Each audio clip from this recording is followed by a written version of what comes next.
హైదరాబాద్ నగరంలో కురిసిన భారీ వర్షానికి అమీర్పేట్ బాపు నగర్లో ఓ ఇంటి గోడ కూలిపోయింది. చిన్న చౌహాన్ అనే మహిళ ఇళ్లలో పనిచేసుకుంటూ జీవనం సాగిస్తోంది.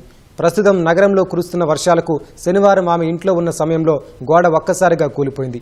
అధికారులకు ఫిర్యాదు చేసినా పట్టించుకోవడం లేదని, చిన్న గోడనే కదా కూలిందని నిర్లక్ష్యంగా మాట్లాడారని ఆవేదన వ్యక్తం చేసింది. తిరిగి ఇంటిని నిర్మించుకునే స్తోమత తనకు లేదని, ప్రభుత్వం సహాయం చేస్తే ఇల్లు మళ్లీ మరమ్మతు చేసుకుంటానని ఆమె విజ్ఞప్తి చేస్తోంది. పాతకాలం ఇల్లు ఉంది, వర్షం పడి కూలిపోయింది. శనివారం రోజు వస్తున్నారు, చూస్తున్నారు, చేశామండి.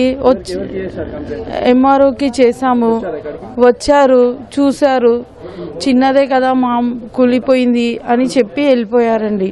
ఒకవేళ ప్రాణ నష్టం అయితే ఏమైతుండే అట్లా చెప్పేసి వెళ్ళిపోతున్నారు వాళ్ళు.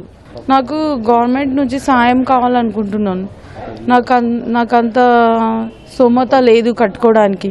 నేను ఏదో ఇండ్లలో పనిచేసి బతుకుతున్నాను. నేను అది చేస్తేనే నాకు వస్తుంది తినడానికి. ఇప్పుడు నేను కట్టుకోవాలంటే నా దగ్గర లేవు డబ్బులు. వాళ్ళు సాయం చేస్తేనే నేను కట్టుకోగలుగుతాను.